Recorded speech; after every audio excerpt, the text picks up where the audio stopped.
Shadow Sneasler farms up to the double close combat. This move is thrown on alignment, but it simply does not matter as close combat removes the bulky blue owl from the field of play. Back out comes Dialga and Sneasler gonna land back-to-back booms. Welcome back to the channel. My gosh, am I excited for today's shoutcast as we get to feature PvPoke's number 82 ranked pick, Shadow Sneasler, in the Open Master League.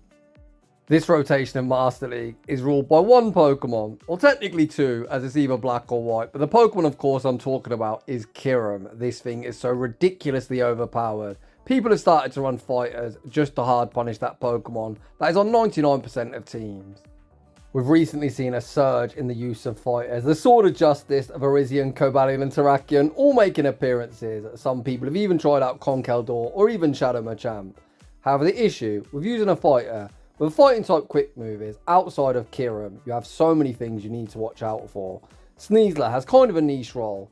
Due to his sub-poison typing, it's got play against them fairies, as well as that Hail Mary close combat nuke. The previously mentioned fighters will also struggle into them ghost and psychic types. Sneezler once again has a very niche role. Having access to Shadow Claw, it quite literally cannot wait to sink its claws into stuff like Necrozma. I'm going to keep the intro short and sweet because I cannot wait to shoutcast today. So without any further ado, let's get into the battles. And in game one, today's featured battler, who we're going to call DDT, leads Necrozma into Shadow Ho-Oh. To be honest, it looks like I'm shoutcasting on the wrong side of the screen, as most commonly I do shoutcast triple Shadow teams. However, today we've got one Shadow and two more meta picks. We're going to stay in, shield at the Brave Bird. The opponent then pivots out into Primarina. Primarina's going to have to instantly give that Protect Shield back or get near one-shot the opponent. I have no idea what they're doing. Perhaps looking to call the bait. They get near one-shot. Sneezler comes in, gets the Shadow Claw farm down, leaving with residual energy good to go. Shadow Ho-Oh re-enters the arena. Sneezler going to fire off the Aerial Ace. Aerial Ace forces the opponent's final Protect Shield. We're going to be able to reach one more Aerial Ace. I really like this timing, throwing after 6 Shadow Claws, recognising if we went for the correct 7, we would die with the Incinerate or be relying on DRE. Ho-Oh exits with a charge move, but they find themselves in one Dragon Breath range. The Tin Can able to snipe with a singular Dragon Breath, and Ho-Oh gets denied of all its energy. Out comes Shadow Metagross. Shadow Metagross invests the Protect Shield, blocking up the Roar of Time, and that is going to be all she wrote. Necrozma re-enters the arena, going to shield up the Meteor Mash. Easily going to be able to outpace the Dark Pulse. Dark Pulse would have got the job done, but we go for that Hail Mary Moongeist Beam, put the stamp of authority on the battle, and we're off to a 1-0 start. GG's, and thanks for playing. Shout out today's first opponent, running a double Shadow team. In the next battle, we see a neutral lead, Dawnwings Necrozma into Rhyperior. DDT going to go straight for the Dark Pulse, wanting to get off some damage before the opponent potentially debuff us or nuke us for the Rock Wrecker. We actually anticipate the opponent full sending and look to catch the resisted Rock Wrecker onto Dialga. A very nice catch, but this certainly is not a matchup Dialga is particularly advantageous into. Although with that being said, we should be able to tank the Breaking Swipe and get the Dragon Breath farm down. Although as I say that, the opponent running some very cool tech with that superpower, able to surprise nuke us. DDT undeterred, sends back out Dawnwings, looks for the Shadow Claw farm down. The opponent not wanting to concede a farm down, send out Ho-Oh, already down a Protect Shield. DDT lands that Moongeist Beam through the final Protect Shield, doing absurd damage. Brave Bird picks up the knockout, and it's all down to Sneezler to clean up. Shadow Sneasler able to get a 2 Shadow Claw running start without taking a single bit of damage, as that damage will not register until turn 4, and the second Shadow Claw registers on turn 3. Out comes Mamoswine. Mamoswine facing an uphill battle behind an energy and running the more expensive move of Avalanche as opposed to this newly acquired move of Icicle Sphere. Sneezler farming to the close combat, baiting with back-to-back Aerial Aces, and at this point, outside of a catch attempt, we're home and dry.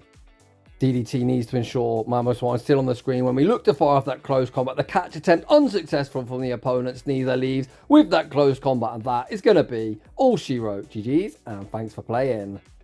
Shadow Sneasler lands the first of what I hope to be many close combats in today's shoutcast. Heading into the next battle, we see a neutral lead, Dawnwings, into the Kentucky Fried Chicken Bird of Death Master League Edition, aka Ho-Oh. Both trainers farming up an absolute bucket load of energy. Ho-Oh now reaches the maximum 100. I don't often bait, but I don't dislike that Dark Pulse bait, as I think the opponent's very inclined to shield us. Who wants to go down with 100 energy? We invest our own Protect Shield, blocking up the Sacred Fire, and this time Necrozma looking for that kill shot. Moongeist Beam picks up that one hit KO. My god, Moongeist Beam is such a ridiculously savage move. Out comes Dragonite. We see the pivot into Dialga. The opponent farms to a superpower, full send it, rocking Dialga deep into the red. Out comes Rhyperior, looking for the Mod Snap Snipe, unable to achieve it before the Iron Heads reach. Iron Head forces the final Protect Shield, and this Rhyperior is looking very scary.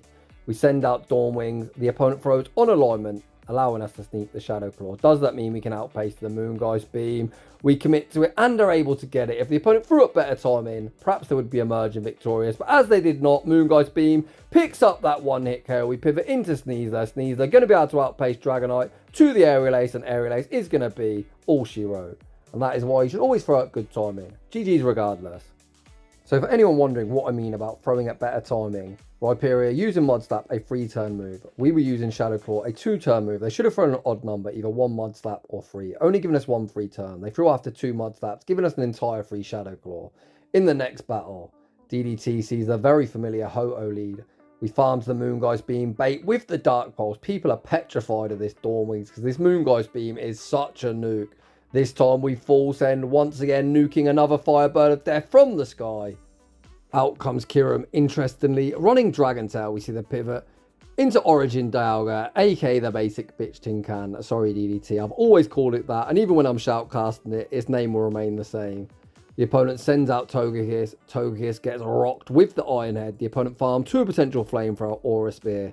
We're going to see DDT invest that Protect Shield, commit to that full, resisted, Dragon Breath farm down, back out comes Kyurem. Kyurem going to be greeted with the Iron Head. Iron Head forces the final protection. The opponent doesn't commit to the farm down either. I think if I was playing, I wouldn't have shielded Dialga. Instead, sent out Sneezler and looked to get an energy, trying to double CC this Kyurem. We send out Sneezler, attempt to catch. The catch attempt is unsuccessful, and I think this one will be ending in defeat. Poor old Sneezler with no shield to RBI. No, the opponent just throw the bolt. And we only throw the Aerial Ace. We've already took that Dragon Tail, so if this Aerial Ace isn't lethal, no! The opponent threw the game, then we threw it right back at them. It's how damage registration works in this game. We'd already took that Dragon Tail, so we could have thrown the one further Shadow Claw before the next Dragon Tail registered and reached the close combat. But it is what it is, the game ends in a tie. GG's to both trainers. Heading into the next battle, we see Tapu Lele in the lead. In previous seasons, this thing was nothing more than Spice. Thanks to the buff to Psyshock, this currently holds the 4th ranking on PvPoke, which I find hilarious. DDT forced a shield advantage and then sent out the tin can to operate as the damage sponge. It looks like DDT just completely sacking the tin can, just using it to absorb back-to-back charge moves.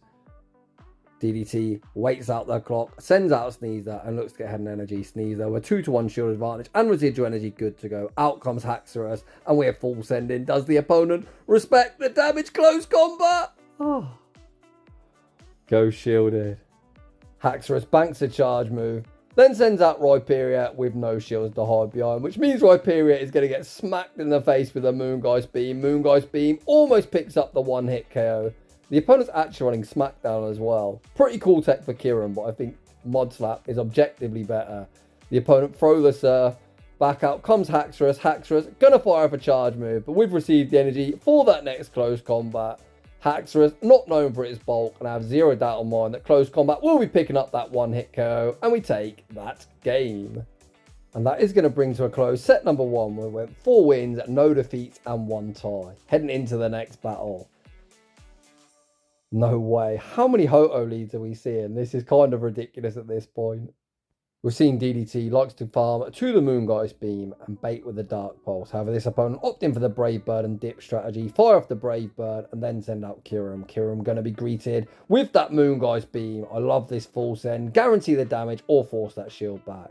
We're able to force that shield and then send out Dialga. That cannot be an Ice Burn already, right? The opponent just goes for a Fusion Bolt. Very, very questionable play. I'm not entirely sure. Even if you wanted to bait, why you wouldn't even farm up to the nuke move. We fire off the Iron Head. Iron Head forces the final protection, and the opponent is going to have to full send a nuke if they wish to pick up the knockout. Free Shock vanquishes Dialga back to its Pokeball, but the opponent now has no shields to hide behind. We send out Sneezler. Sneezler looking for that farm down, unable to get it, but we're able to catch back onto Necrozma. Fusion Bolt removes Necrozma from the field of play, and a Shadow Sneasler versus the Wild. Ho-Oh is at almost full health and going to be a very big problem. Out comes Rhyperior. Rhyperior going to be straight in and straight out. Close combat. Picks up that one-hit KO. A huge boom, but unfortunately Sneezler not going to be able to close the show. Ho-Oh going to incinerate, farm down, and we're going to take a heartbreaking defeat. GG's that opponent. Heading into the next battle, we see the original Tin Can in the lead. DDT like, I've got the better version, the new and improved Origin form. However, we're behind on energies, the opponent is going to be able to outpace to a potential Draco Meteor before we reach the Aurora time. The opponent just fire off the Iron Head and then send out Togekiss. DDT farms up to that double Iron Head. Iron Head won't quite one-shot, but will do a lot. The first one goes shielded. Dialga able to survive the next charm, firing off the next Iron Head. And can you believe it, a Pursuit and a Charmer, more than happy to two-shield in the mid-game scenario. DDT sends back out Necrozma. Necrozma going to invest to protect shield. The opponent fire off the Ancient Power, fishing for that boost, but no boost does occur. DDT going to heavily overfarm before firing off the Moongeist Beam, which will be removing this fluffy little cloud, the annoying Togekiss, from the field of play. We pivot into Sneezler. Out comes Pogo. Once again, Sneezler looking to close the show. DDT farms up to the double CC. We do throw an alignment, but that simply does not matter. Close combat, going to remove the bulky blue whale from the field of play. Back out comes Dialga, and Sneezler going to land back-to-back booms and close in style. GG's, and thanks for playing. Heading into the next battle, we'll lead Dawnwing's Necrozma into Togekiss. A pretty neutral matchup. These Shadow Claws do chunk, but likewise Charm will tear through our HP. I think this is a risky bait, but saying that, Charmers do tend to shield everything. We fire off the Dark Pulse bait, forcing the opponent's first Protect Shield. DDT more than happy to match shield, shielding up the Ancient Power. Once again, we see no boost. We bank our energy and see the pivot into Dialga. The opponent sends out Kyurem behind on energy, and trainer, that is not a play I would recommend. Dialga goes straight for the Iron Head. Iron Head forces the opponent's final Protect Shield. Where does DDT burn the final Protect Shield? Apparently not on Dialga. Fusion Bolt actually isn't lethal, but the opponent is able to Dragon Tail farm down afterwards. Do we send out Sneezer and look to get an energy? No, we don't. We send back out Necrozma. Necrozma looks for the Shadow Claw farm down, unable to get it before the next Fusion Bolt's reached. The opponent then pivot out into Ho-Oh. We anticipate dying to that Incinerate, so throw one Shadow Claw and the Moongeist Beam. We actually survive the Incinerate and pivot out into Sneezler. Sneezler wastes no time, going straight for the Aerial Ace. Aerial Ace does pick up the knockout. Back out comes Togekiss. They go for the Ancient Power. Sneezler, little buddy, remember this is a resisted move. Ancient Power, rocks are slow. Holy, we're able to survive the next charm. Reaching the Aerial Ace. Aerial Ace will be removing Togekiss from the field of play. We Shadow Claw farm down Kyurem. And Shadow Sneasler gets the job done. Whew, that was sweaty. Heading into the next battle. This time we see Kyurem in the lead position. We're going to build up some energy before save switching into Dialga. Dialga might consider shielding. We haven't really shielded Dialga too much in this video. What the heck? Dragon Pulse. I'm not sure that's the move you're looking for. They then send out Garchomp. Again, not really the Pokemon you're looking for here. Aurora time, force our Protect Shield back. The opponent goes straight for a Sand Tomb. Whilst this is super effective, a Sand Tomb doesn't really do much damage, just has that annoying debuff effect. The opponent able to Dragon Tail farm down, but already find himself in the red health range. We send out Necrozma. Necrozma also going to get debuffed very annoyingly by the Sand Tomb, but is going to get a massive Shadow Claw farm down. If Kyurem returns, they are severely chipped. However, I'm unsure if they're in Dark Pulse range. I guess we're about to find out. Dark Pulse goes unshielded, removing them from the field of play. Out comes Mewtwo. We pivot into Sneezler. Sneezler gonna fire off the Aerial Ace. Aerial Ace goes unshielded. I think the opponent's just gonna die to quick moves. Of course, if you're DDT, I was gonna say I wouldn't shield this move up, but DDT has other ideas. Is gonna force the energy. I guess whatever we do, this is home and dry. The opponent fire off the side strike, picking up the knockout. We send out Dawnwings. Dawnwings able to Shadow Claw farm down, and we take that game. Heading into the next battle. Uh-oh, I smell trouble. We see Tyranitar in the lead position, aka Godzilla. We save switch into Dialga, and I'm kind of surprised to see the opponent stay in. These smackdowns are resistant and they're taking so much Dragon Breath damage. Although it quickly becomes apparent the opponent has no answer for a Dialga, as they send out Palkia. Palkia greeted with the Roar of Time. Roar of Time forces that Protect Shield. The opponent able to get a massive Dragon Tail farm down. It's kind of crazy how many Dragon Tail users we've seen in today's video. I definitely say Palkia is better on Dragon Breath. I just like that one-turn flexibility. It's very rare, to be honest, to see the OG Palkia in the Master League, as most people are opting for the Origin form, as that Origin form is somewhat stronger. Back out comes Tyranitar. Moongeist Beam is resisted, but hits like a truck. Moongeist Beam forces the final Protect Shield, and Sneezler hits the field of play with a 2-0 shield advantage. The opponent fire off the Crunch, which is resisted, but I do agree with this shield. As if we didn't shield, we'd definitely die to fast move pressure the opponent, get the defense drop, out comes Haxorus. Sneezler looking to close the show. The opponent go for the Night Slash bait, but no bait. Will be saving Haxorus's fate. Close combat, cleanly picks up the one shot. Back out comes Tyranitar. Even with debuff defense, we're able to survive the smackdown. Reach the close combat of that is going to be all she wrote with Sneezler. Once again, booming everything in the back line. You love to see it. GG's. Heading into the next battle. We see Dawnwing's Necrozma into Groudon. I'm very surprised we didn't see another Dragon Tail user, as everything else seems to be running Dragon Tail today. The opponent farm 2 potential Precipice Blades. We get baited with the Fire Punch. Groudon kind of plays the same as Necrozma, to be honest. Everyone is scared of that big Hail Mary. We go for a bait of our own, return in the favour, then farm up and look to make a catch on Dialga. If this is the Precipice Blades, holy, Dialga would have been straight in and straight out. Thankfully, it's just a Fire Punch. Groudon still needs to send that Hail Mary, as this certainly isn't Fire Punch range. The opponent go for yet another Fire Punch. Not entirely sure on that play. Dialga responds with the Iron Head. Down goes Groudon, and out comes Kyogre. Kyogre going to get a massive resisted Waterfall farm down. We reach the departing Iron Head. Hopefully the opponent isn't counting. Yes, Iron Head forces the shield, and this is why you've got to be counting quick moves. We send back out Necrozma. Necrozma looks to reach the Moongeist Beam, but unfortunately does get outpaced. The opponent fire off the Surf. Necrozma going to farm up maximum energy and go for the Dark Pulse. Dark Pulse won't be lethal. We should be able to Shadow Claw farm down afterwards, or if we're just short. Sneezler in the 0 shield needs to boom whatever's in the back. Sneezler hits the field of play, gets a nice Shadow Claw farm down. Is that a Kartana? What the hell is that doing on my screen? But blink and you might miss it. Kartana straight in and straight out. And we take that game. In that battle of Spice, there was only ever going to be a one person emerging victorious. Poor old Kartana. Heading into the next battle, we see Primarina in the lead position. The opponent say switches into Giratina. Dawnwings being Ghost and Psychic, taking double super effective damage here. We fire off the Dark Pulse, obtaining ourselves an early shield advantage and send out Dialga. For those of you that have played GBL since the early seasons, Giratina used to be a top meta threat. However, this meta is now ruled by fairies and dragons and very rarely seen. However, Giratina, rolling back the season, showing us all what used to be a top meta threat, able to remove Dialga from the field of play with that very nice Shadow Claw, Shadow Ball combination. We send back out Dawnwings. Dawnwings commits to the Shadow Claw farm down, but already finds itself severely low on HP. Back out comes Primarina. We force in the Moongeist Beam, force the opponent's final Protect Shield, and Sneezler hits the field of play. Oh no, trainer. No, no, no, no, no. If you listen on headphones, turn the volume down because this thing is getting boomed. Sneezler shields up the Magma Storm. We've got the close combat locked and loaded. Sorry, Heatran, but remove yourself from my screen. Close combat picks up that one shot. The opponent has force closed the app, and once again, Sneezler gonna close the show in style. GG's, and thanks for playing. Holy cow, how many big booms have we seen from Sneezler? Sneezler absolutely popping off. In the next battle, we see another Togekiss in the lead. Last time we baited with the Dark Pulse. I said it was quite risky, but the opponent did, of course, invest that Protect Shield. We farm up, again, going for the Dark Pulse bait. The opponent plays like all people who run Charmer, just shields everything and looks to return fire with the Ancient Power.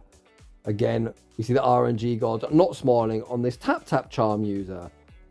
We this time go for the kill shot, firing off the Moongeist Beam, picking up the knockout. Out comes Kyogre. We see the pivot into Dialga, baiting out Rhyperior.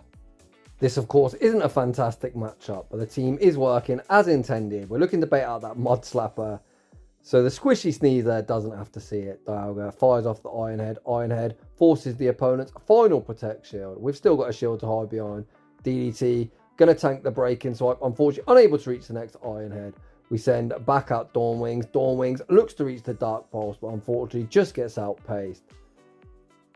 We're putting all on Sneezler to clean up. These Mud Slaps doing absurd damage. Unfortunately, unable to Shadow Claw farm down before the opponent reaches the break-in swipe. We really need to not get debuffed here. No debuff does occur, but Sneezler has almost run out of HP. Back out comes Kyogre.